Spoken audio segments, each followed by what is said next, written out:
and welcome to West Suffolk College TV News. I'm Kira and this week we have some very exciting stories for you. But first up, Bonfire Night was last week and there were some pretty spectacular firework displays all over. Also, don't forget that this Friday is Remembrance Day, where we reflect and honour those who fell during the World Wars. Now, our stories today include a chat with some of the winners from the 48-hour challenge, some important guests on to tell us about Operation Christmas Child Shoebox Appeal, Matt with his weekly garden story, Una to tell us about the Hunter Club gig, and then Unhappy Una, and then Travis with his weekly updates on sports. A couple of weeks ago, we had the honour of going to the 48-hour celebration event where we watched the Level 4 media students' film submissions and chose the winner through a voting system. Let's take a look at the clip.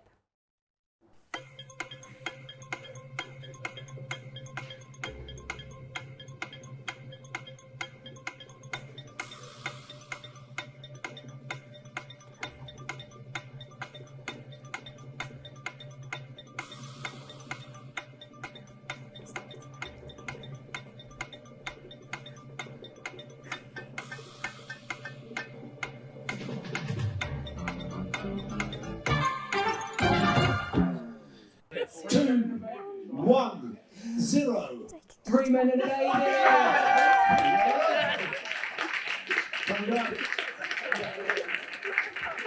Well done. Finally. Yeah.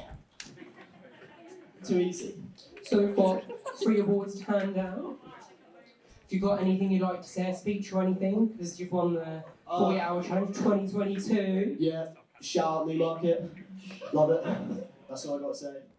Now we're going over to Lauren, who is broadcasting live from our other studio, talking with the winners from the 48-hour challenge. Over to you, Lauren. Thanks, Kira, and today I'm joined here with Max, Finley and Harvey. They all took part in the 48-hour challenge a couple of weeks ago. Max, what awards did you win? I won best overall and nothing else. How did you feel about that? Fantastic. I feel that was well deserved after those 48 hours of struggle and hard work and perseverance. So I'm glad it was all worth it. Is there any other awards you wish you won, or? No, because best overall is the best one. That's Only one that special. mattered. So. What about you, Finley? What awards did you win? I won best cinematography and best acting. How do you feel about that then? Yeah, I'm quite happy with that. I'll take that over nothing. And you, Harvey? I was one for the best script, and I was pretty proud. Pretty proud of that. So was that easy for you to do then? The script all coming together? Yeah, well, with all of us working on it, it was a pretty easy task. Is there anything you guys would do differently, Max? Yeah, probably most of it. It wasn't great. What about you, Finley? No, I was quite happy with mine. I'd probably change some of the work schedule so we can get some like cooler shots in that we imagined to have. So the votes randomly went from 20 to 100 really quickly. Do you guys have any theories about that? It was fixed, and I reckon it was great because Really? people would just keep opening tabs on Google Chrome and then just voting for that same group over and over and That over. group had no chance of winning. Was it you? No, I think it was fair. Really? I think the message just got around the college to vote for the proper winner. We won. Yeah, Finley, do you have any say on that? Yeah, I mean, if anyone actually watched this film, then they'd know that would have to be a fixed match or a fixed result, because that was quite something. What did you guys think about the presenters? Were they good? I'd give them a lot of respect for being very confident to go up stage and do that. What about you, Harvey? I think it must have been pretty daunting to take up that role of presenting in front of everyone, because everyone's got their eye on you at that point, and you have to really keep your cool. So, in order to be able to do that, it must take some serious guts. Would you guys do it again? No. If we had more time to film stuff, then yes. But then it's not 48 hours. And it's not a 48-hour. If it wasn't a 48-hour project or something like that, then if we had our own time to make it, then Yeah. So it's a different project. Yeah, if it's a different project, yeah. Back to the studio. Well, thank you, Lauren, and congratulations to everyone who won. Thank you for joining us today. Now we have Archie and Kyle from the Pathway to Employment course, joined with our live broadcaster Lauren, who ran back over here to help. And they're here to tell us all about Operation Christmas Child Shoebox Appeal. Over to you, Lauren. Thanks, Kira. So I'm joined here today with Archie and Kyle. How are you guys today? I'm good. I'm good. Right, so what is Operation Christmas Child? Operation Christmas Child is a charity for children that are less fortunate in this world. So yeah, it's make them happy with a bunch of gifts. That's lovely. Yeah. Where do you send the boxes? We send the boxes to a local church that they send to around the world. What's your favourite part of the process? My favourite part of the process is to help the fortunate children in the world that need happiness.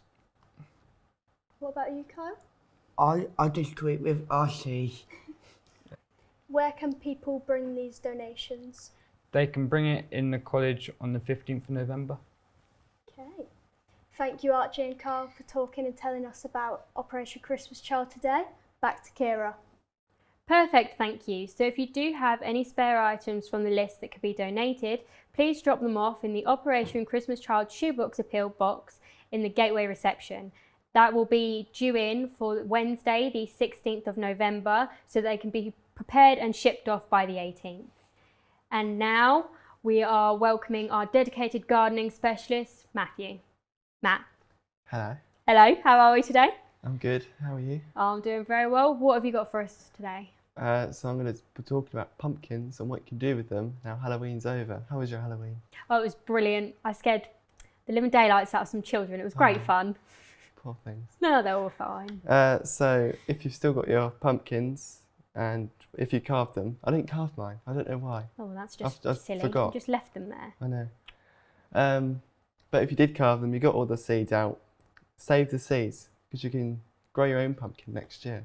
Have you grown a pumpkin? I tried one year, but you had to put 2 seeds in, so we just got beautiful flowers instead. Oh, yeah, but it's great because you see it grow and it's like a baby, I suppose. Perfect.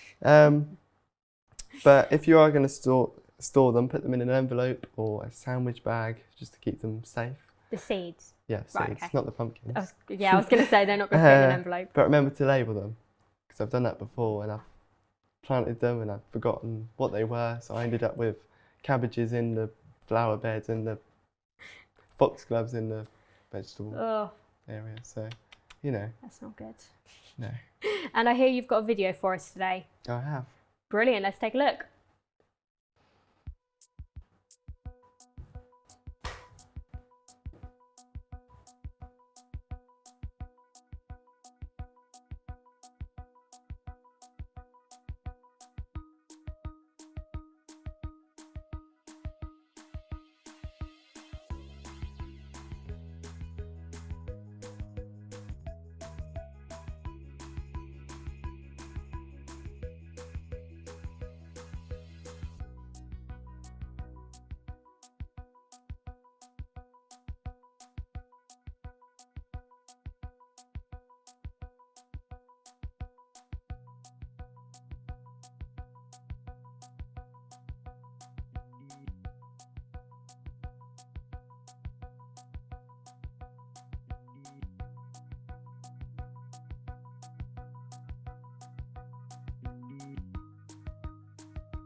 Thank you, Matt. I really appreciate you sharing your passion with us. Thank you. Next up, we have Una taking over, and she's going to be chatting with Jack and Rosie from the Level 3 Music Performance course to talk to them all about their recent gig at the Hunter Club. Let's take a look at some of their work.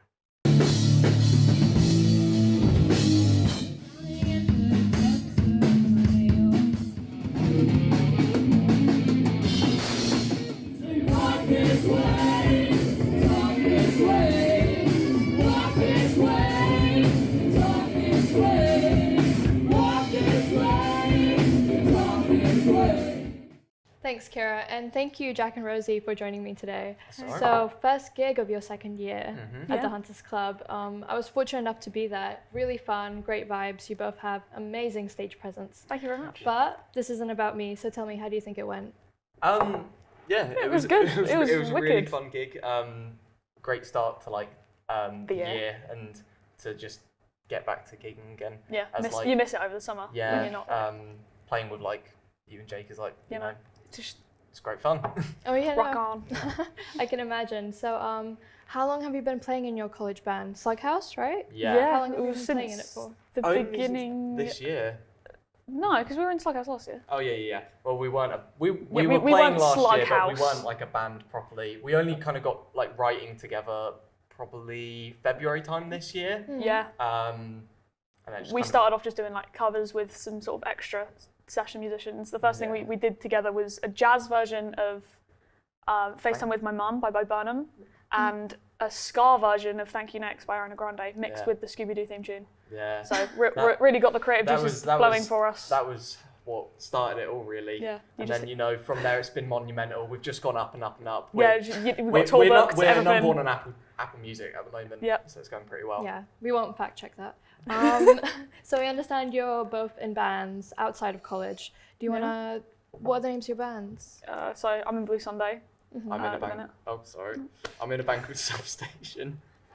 Yeah. So Substation, I understand that you guys have a new record coming out. Is it out Yeah, yet? we've got so on the 19th of November at midnight, we've got little double release coming out that evening called Aphrodisiac. You can find all of our information on like socials and everything like that. Normally just Substation UK. I'll look at the camera to do this. Substation UK, don't forget it. And you can get a pre-save there. And yeah, we'll have gig on the 19th supporting Gaff Sandy. And then next day we're playing a gig in Norwich at the Brickmakers, B2. Yeah. B2. Blue Sunday will be at that one as well. Yeah. With a looking bunch of other forward to it. bands. Yeah. The Days, the Educators. Yeah, everyone. Yeah, loads and loads of people playing that gig. So Rosie Blue Sunday, that's a lovely name. Love Thank it. you very much. Do you guys have anything coming up apart from that? We have a release in the next month. I think it's the middle of November. We haven't picked an exact date yet. But middle of November, releasing a new track called Dirty Habits. That's a follow-up from the last track we released called Like Voodoo. That came out beginning of last month. I can't even remember. 1st of October is when it came out. And we've also got the gig on the 20th of November.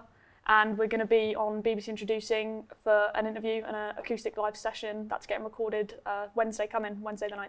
So that'll be quite fun. Yeah, keep an eye out, everyone. Do you think Slughouse is going to start gigging outside of college anytime soon? Yeah. We've possibly. actually we've got a little confirmation. Yeah.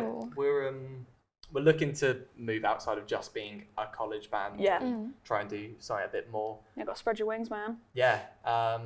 But for the time being, we're just focusing on writing songs and just getting a Sort of full, demos, strong stuff like that. set list and a defined sound as a band. Yeah, we're still kind of messy Yeah. with sort of direction.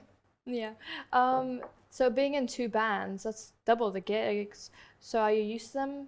Are you used to the gigs now, or? I think it depends. Like there will be, the kind of varies because for a while it was like we were having gig every week, and then you'll have like 3 months of nothing. Yeah, you get used to the sort of up and down. Sometimes the tap turns off. Sometimes you've got a million things on at once. It's part of being a musician. You get used to the ebb and flow of things.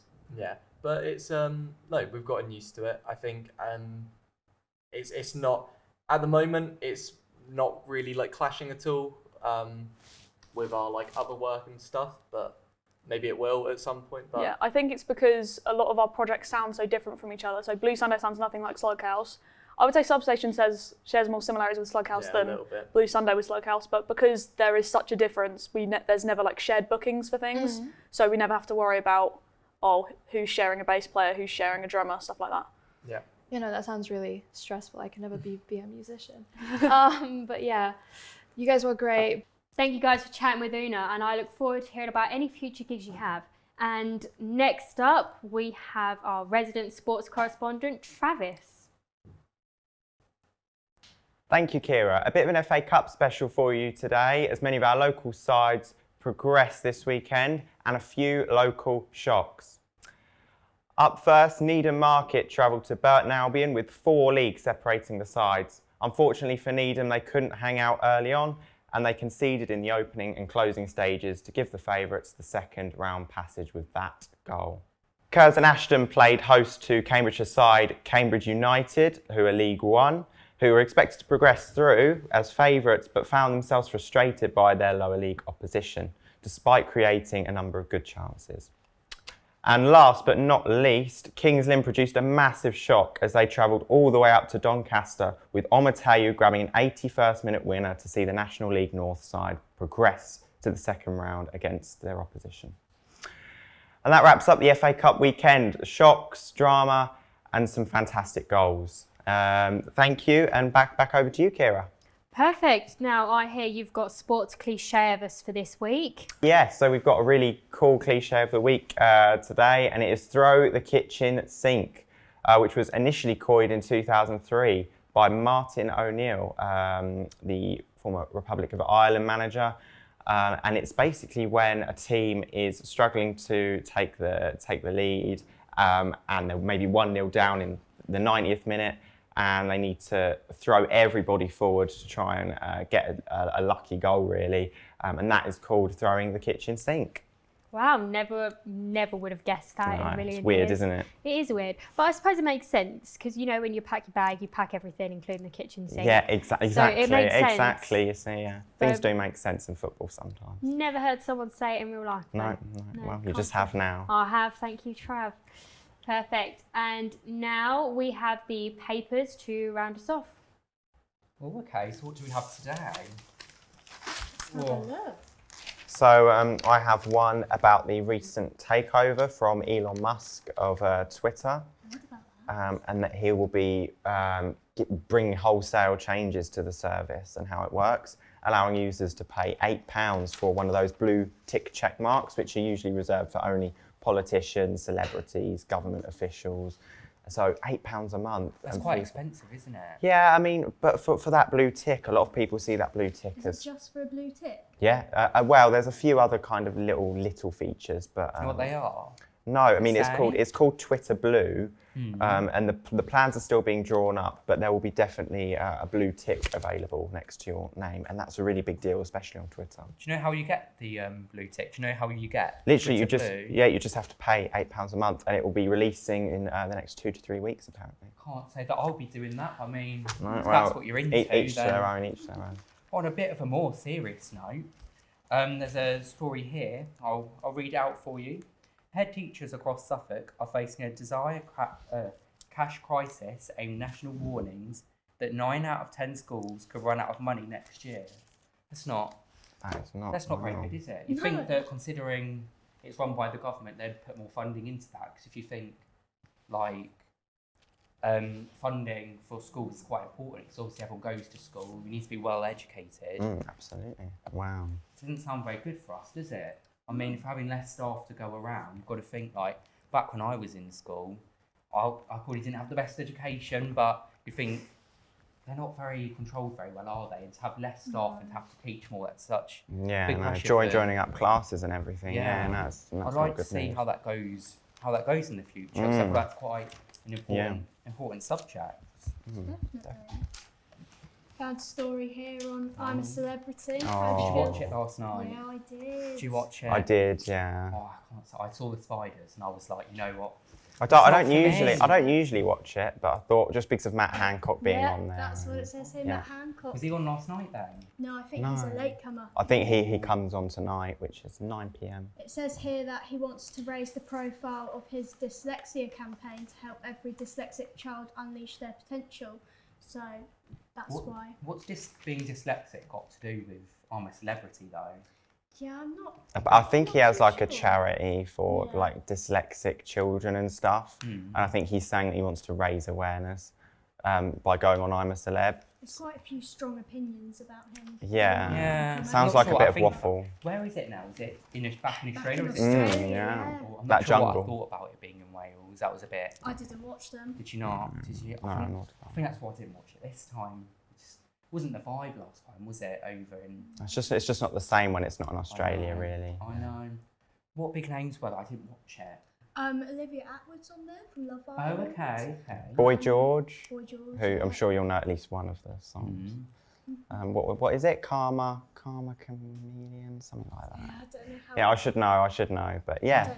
Guys, I might have to watch it tonight. Quite a big. Yeah. Quite a few big names. You'll see out Matt there, isn't Hancock there? tonight, I think. Oh, So that'd be hopefully. interesting. The make or break. Apparently he's got an injury though, so Has I don't he? know. Does everyone Oh. definitely vote for him? Yeah. He's already I scared. don't know if that's confirmed. Like, that's a rumour I've heard. Oh, okay. Well, I think that rounds us off. I think that was quite successful. But back over to you, Kira. Well, we've had some very exciting stories today, but let's go back to our first one. We're now going to watch the winning film from earlier. Let's take a look.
A well-deserved win if I've ever seen one.